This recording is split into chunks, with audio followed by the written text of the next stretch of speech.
This is Don Mazzella again.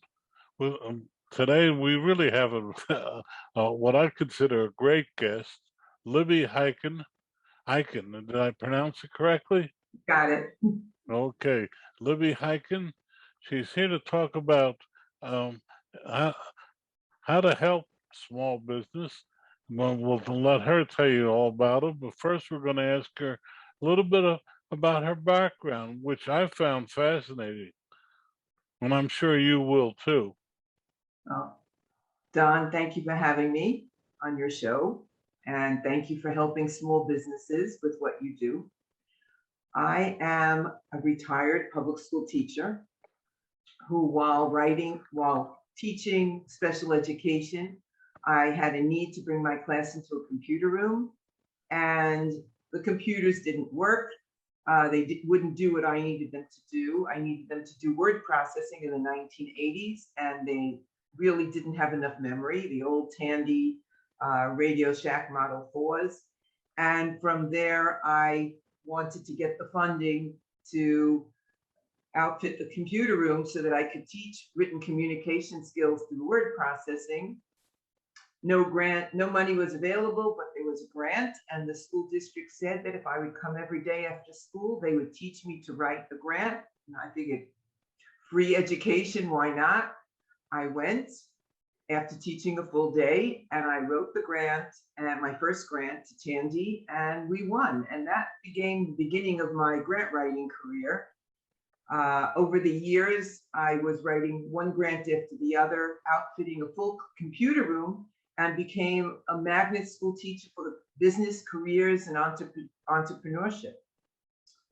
And at some point, I switched schools, and I was asked, let me go backtrack. The school district asked me to come into the school district and write grants for the school district, for Community School District 18, where I brought in over $11 million to the school district. I went back into the classroom because I really missed teaching. And when I moved, I opened up my own business, and I had a grant writing office. So I was teaching and I was writing grants for nonprofits. I was sending out an email, a fax, well, it was a fax newsletter at the time, NYC Grantwatch. And I sent to all my clients whatever grants became available.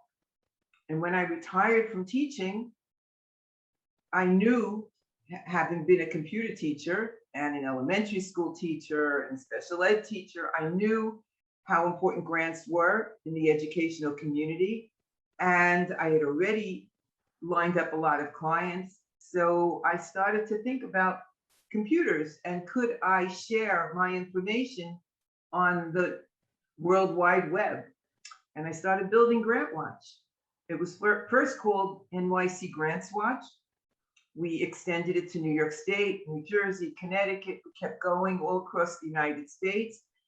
And now it deals with, it's all of the United States, all the territories, provinces, Canada, Israel, and international. And that's what I do.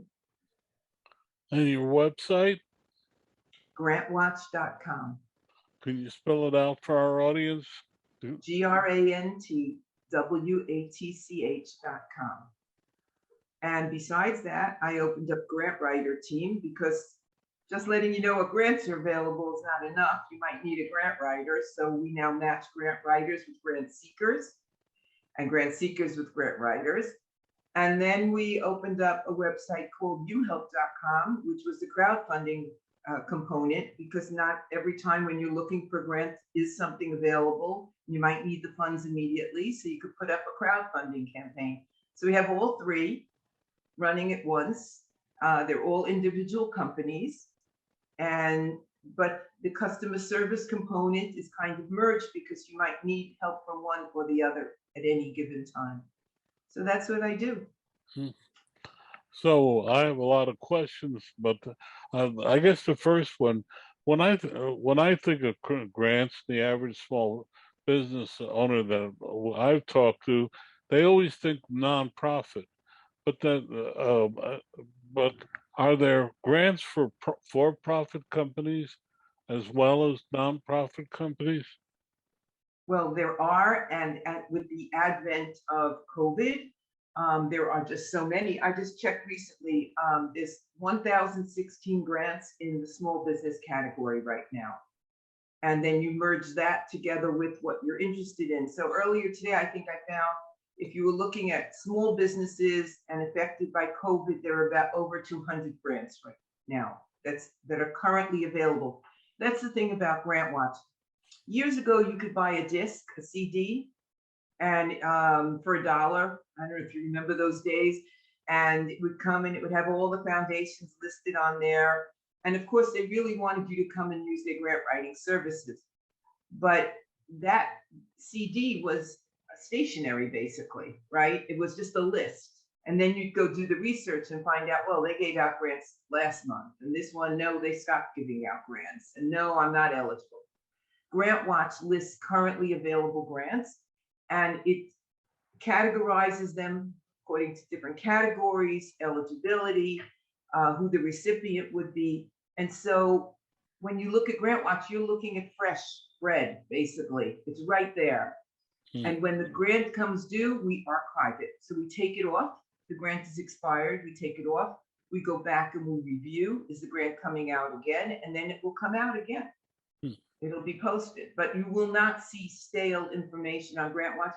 And if it should ever happen, if we get an email of such, we actually reward our subscribers with an extra free day added to their subscription every time they let us know we have a problem, because we're all in this together. We like people to be good citizens on our website. Okay, let's stick with small business for a moment. Well, one of the problems with a grant is it takes so long. What are some, I guess my question is, what are the 3 things that you would tell a small business owner who's thinking of going for a grant? Well, I would say apply and don't, let me just shut something down and I apologize for that noise. Well, I would tell small businesses to apply, apply, apply. Don't sit there and apply for one thing and then just wait, because that's not the way to work with grants. You can apply for many different grants at the same time. Nothing stops you unless you're applying to the same funding source. So if it's funding source ABZ and they have another grant available at the same time, don't write the same application to the same funding source. But there are enough funding sources that you can just continuously keep submitting what you're looking for. If you should get funded from more than one funding source for the same program, you can't do that. So you can expand your program and use the money from both programs. That's the way to do it. But you can't do the exact same thing. It's kind of like double dipping, getting the money for the same exact thing. You can't do that. But just keep applying. That's really what's important. And small business owners should not leave themselves in jeopardy, where the only thing that's going to save them is a grant. You really cannot spend all the revenue that comes into your business and just say, well, I'll apply for another grant when it comes out. That's how are you going to pay your bills? You're going to end up shutting down. So I really don't recommend small businesses to just hang on for that one grant. Well, what are some of the types of grants that are open to small business? Let's leave the COVID out of this for the moment and just talk in general. Well, if we take away the SBA, which is very vital right now, there's new things coming out all the time. So I don't want to take it away, but I don't want to, and that's really, it's all the COVID, the restaurant revitalization, there's the EIDL, there's the PPP, all those things, and much more coming out. Besides that, you have grants for the do-gooders, basically. You're a for-profit organization, but you're going to do something for the community, something for the world. You're going to improve our way of living. That's the kind of grants that are out there. Possibly you're a preschool, but you're not a nonprofit, you're a for-profit preschool. But in that area, they want more seats open for children, so then it would be available to you as well. So if you're doing something good, something worthwhile, there is most probably a grant out there for you. And then of course there's innovation and research and development. green energy kind of grants are usually also open to for-profit organizations. Uh, to me, I always blanch at the word to do good, at the words to do good, because you know, well, it's just to me a catch-all phrase, and so, I'll put it a different way. Can you give an example of a do good project that a small business owner who say manufactures um, so- soaps in tissues rather than liquid? Do you have any Right, thoughts so on that? that manufacturer could participate in workforce development grants. They can teach what they're doing, bring in, create entrepreneurship activities, apprentice activities, classroom training, just about daily skills, going to work, just going, getting out of bed in the morning and going to work and being on time and being respectful of your supervisors, meeting your goals. That in itself is something that needs to be taught.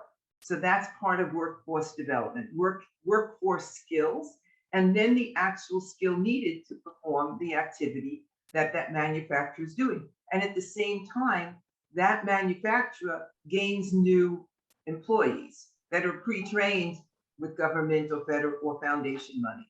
So you have that. That manufacturer can go to the local technological schools, can go to the high schools, can create these kind of entrepreneurship programs and workforce development programs. So you see, they can do good too. Can your website again or websites again for our audience, please? Well, you have grantwatch.com, grantwatch.com, grantwriterteam.com, and then you have YouHelp, youhelp.com. So GrantWatch lists the grants that are currently available. YouHelp, Grant Writer Team will help match you, a grant seeker, with a grant writer. And youhelp.com, that's really for nonprofits. So a nonprofit can put up a fundraising campaign. But now your small business can work with a nonprofit, team up. The nonprofit can be the lead agency and put up the campaign. So that's another way. And let's say your small business wants to help. There's an emergency that just happened in a neighborhood. Could be hurricane, tornado, building falling down, whatever it is. They want to help. They gather themselves together, if you know, small businesses, together with a nonprofit organization, put up the campaign to raise money for the event and the cause, and put it on YouHelp. So that's how you would use YouHelp. Well, the other thing, I know two friends of mine that are grant writers, and it's a real skill. According to these people, and having seen a few of them, I almost go crazy looking at them. But can you tell me tell our audience what are some of the things you should be looking for in doing a grant? Well, the first thing is always to make sure that you meet the eligibility requirements. If you don't meet those requirements, don't apply unless you can go and team yourself up with someone else who does. So again, let's say it's training high school students in workforce skills. Let's say that's the grant. And there's a component for mental health counseling for these high school students. Well, if your soap, tissue box and soap business, if they can do the workforce skills, but they can't do the mental health component, then they need to find a mental health agency that wants to work together. Then they can apply. But don't apply if you don't have everything. A federal government grant, a state grant, city grant, each item listed has a point value. If you don't complete each item fully, you're going to lose points, and it's highly competitive. So it could be that the 97 score gets funded and the 96 doesn't. So you don't want to even lose one single point. You want to make sure, check eligibility, make sure you meet everything. Now, when you say grants have this grant language and they're very long and involved, with, if we go back to COVID for a minute, grants were put up very quickly because of that. And there are a lot of grants that are just 2 or 3 pages long. So don't be afraid to apply. And businesses, if you meet the eligibility requirements, and I'm speaking directly to you, apply, apply, apply, because the money's there, it's available, get creative and go after it. Well, is it advantageous to be a minority or a woman in this day and age? There were a lot of grants before COVID. See, that's how I have to go before and after, okay? Before COVID, you were getting extra points if you were a minority-owned business. You were getting extra points if you were a woman-owned business. Some of that has still stayed, but now we have all of this, I guess, where everything's changing, where we don't talk about gender anymore, right? And we don't talk about one minority over another minority. We don't even use the word as much. We talk about BIPOC. So things are changing, and the point values are probably still there, but I don't know what's going to happen in the future. Well, let's jump a little bit, if I may, to the nonprofit world. For instance, we have a nonprofit, which is the National Robotics Education Foundation, and we have been singularly we have not been able to get grants. And what our program is to add robotics to curriculums inside a school. I'm sure it's highly specialized, but how would we use your grouping to improve our hit success ratio? Well, if I was you, I would be looking at STEM and STEAM grants, which is science, technology, engineering, mathematics. Look at those grants and go into school districts and say, look, there's a grant available. We want to work with you. And you can apply as the lead organization, and we'll give you the piece for the educational component. We'll do that. And that way you'll be writing what you know, and it will go into the grant, and the school district can write about the needs of the target students. So that's how you should be working. You can work with after school programs that you can team up with as well. And then you can also go to corporations that have robotic kind of toys and sort of merge with them and get sponsored by them. I mean, I could see that with Lego for sure, right? Well, yes. They get so many grants that ours look yes. The problem is our mission is that we want to put robotics inside the curriculum rather than after school, because if robotics is used in programs, for instance, for children at risk, it cuts the dropout rate from 50% to 10%. And it's been proven around the country. Right, so you have to match the core curriculum guidelines with what you're doing. And then you can show the school district that this is what it says here that you're supposed to be doing, and we can do that through our program. So when you align yourself with the standards of that school district, then you have a match. So you have to really go and look at that. Well, leaving aside us for a moment, because I was selfish about it, if you're another nonprofit, what are some of the things you tell them to do that to improve their ability to win grants? Well, I always say that the budget is the foundation of any proposal. So you need to open up an Excel spreadsheet, and think about the program you want to run and think about what the funding source is willing to pay for. So if the funding source is not going to pay for the teacher, the director, the supervisor, don't include that. Think where you can get the funding for that from, and what is it that you need to run your program that you don't have.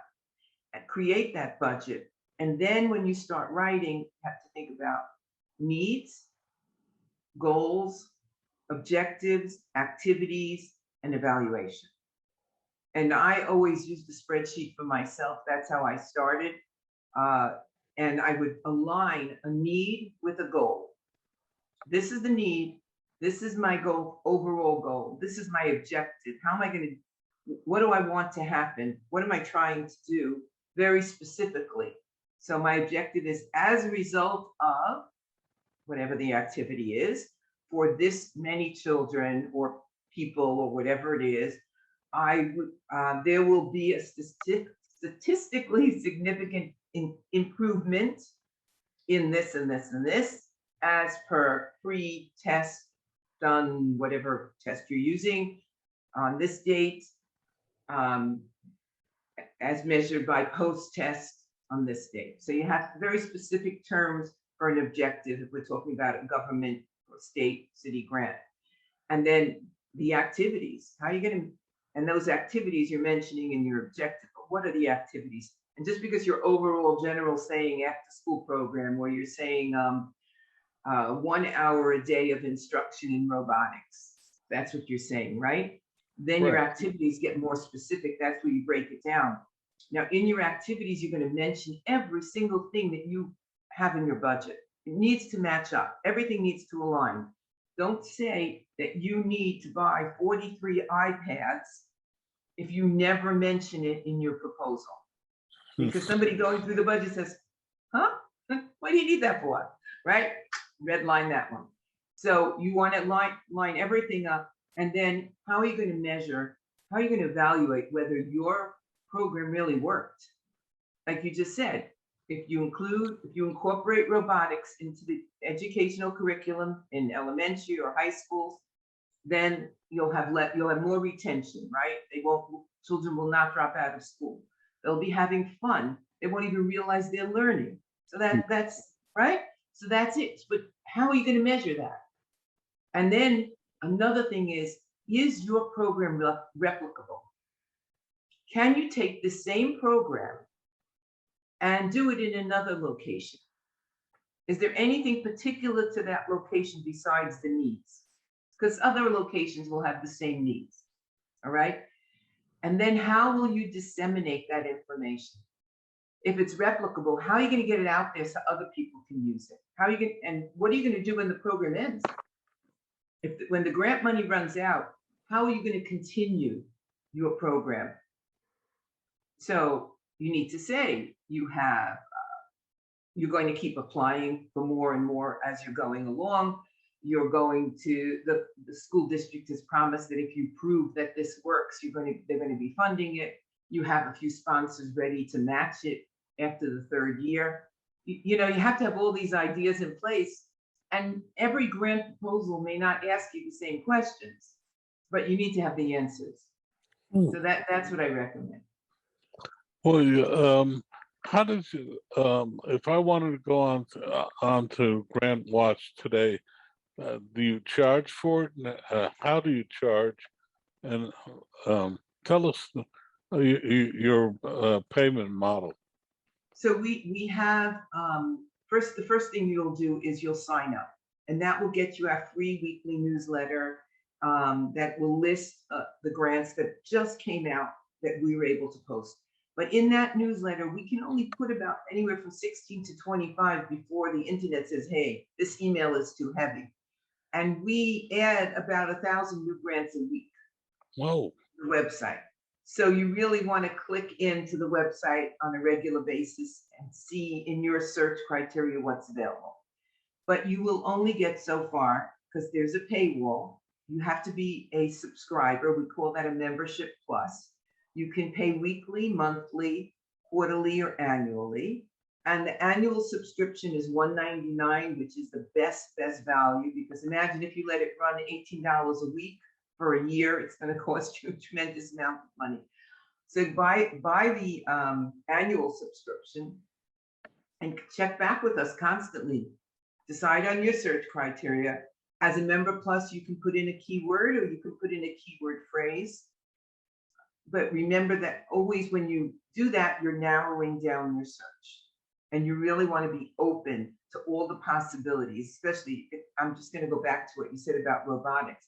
There's so many different things that are available to you with higher education, high school, elementary education, preschool, even in workforce development. If I take it there, you want to teach something there. So after school, so much. And so you don't want to narrow your search down. You just want to keep looking with a very creative eye.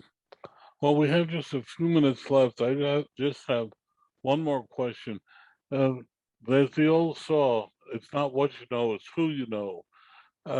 Does that enter into the grant process? And is it better to make personal contact? When it comes to foundations, it might be a good idea to make some personal contact. In general, grants are really, they're just competitive, and they're competitive based on what you're applying, what's in your application.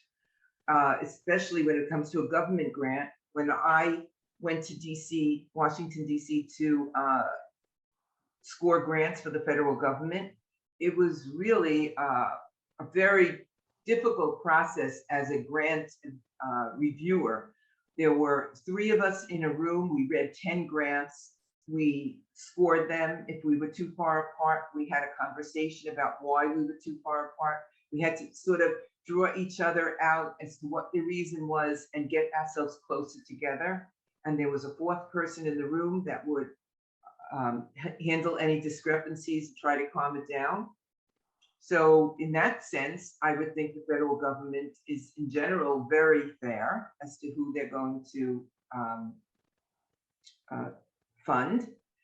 Foundations have less restrictions. So it could be that they're sitting around the table, there's 10 people on the board, and everybody gets a chance to choose the grant application they like the best. You know, it's hard to tell. We hope that it's very competitive, but if you can get your foot in the door, you know someone, go ahead. Well, your websites again, and then what would you like to leave our audience with today? Follow directions. That's what I'd like to tell you. If there's an application, follow those directions. Cross every T, dot every I. Don't think, oh, but I like this font better. If they tell you to use 12-point Times Roman font, use it. There's a reason. And if you don't, your application's going to end up in the garbage. So it's like really, really important. Follow the margin requirements, whatever it is, follow directions. And if your grant has a deadline, they mean it. 1 minute after, there's no excuse, there's no letter from a doctor, my dog ate my lunch, whatever it is, you know, it got destroyed. You must follow directions. So I'll leave you with grantwatch.com, grantwatch.com, grantwriterteam.com, and youhelp.com, youhelp.com. And it's been a pleasure. Thank you. Thank you. No, I often wonder where that dog was that ate all of those exams. But again, Libby, thank you so much for joining us. You've given us an awful lot of information. Thank you.